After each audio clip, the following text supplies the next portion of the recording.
নমস্কার।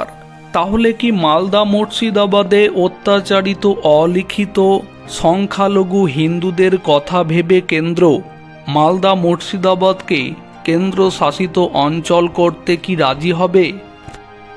রামনবমীর দিন মুর্শিদাবাদে হিংসা হবে, ওয়াকফ বিল পাস হলেও মুর্শিদাবাদে আগুন জ্বলতে পারে, ঠিক এমনই আশঙ্কা প্রকাশ করেছেন মুর্শিদাবাদের বিজেপি বিধায়ক গৌরীশঙ্কর ঘোষ।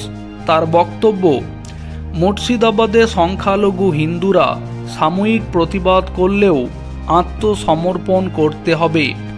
চাঞ্চল্যকর দাবি করেছেন বিজেপি বিধায়ক।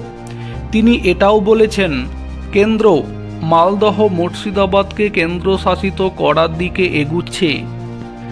ঠিক কী দাবি করেছেন বিজেপি বিধায়ক গৌরীশঙ্কর ঘোষ জানাচ্ছেন, হিন্দু সম্প্রদায়ের মানুষ ভীত সন্ত্রস্ত।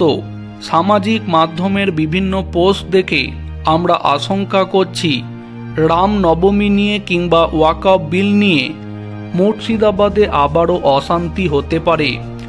অনুমান করছি মানুষ মিথ্যা প্ররোচনায় পা দিয়ে আবার না হিংসায় জড়িয়ে পড়ে।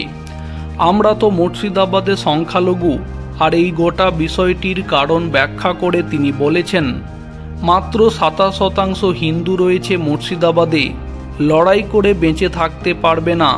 প্রতিবাদ হয়তো করে থাকব সাময়িকভাবে, কিন্তু একটা সময়ে আত্মসমর্পণ করতেই হবে। একটা বিকল্প রয়েছে যে কেন্দ্রীয় সরকারের কাছে আবেদন করা, মুর্শিদাবাদ মালদহকে বাঁচান। মালদহ মুর্শিদাবাদকে ইতিমধ্যেই কেন্দ্রশাসিত অঞ্চল করা কিংবা নিরাপত্তা সুনিশ্চিত করার আবেদন জানিয়ে চিঠি করেছেন বলে জানিয়েছেন বিজেপি বিধায়ক। তিনি বলেছেন, আমরা বারবার আবেদন করেছি এটি করা হোক, এই দুই জেলাকে নিরাপত্তা দেওয়ার জন্য কেন্দ্রশাসিত অঞ্চল করা হোক। আমাদের কাছে খবর আগামী দিনে এটি হওয়া অসম্ভব কিছু নেই।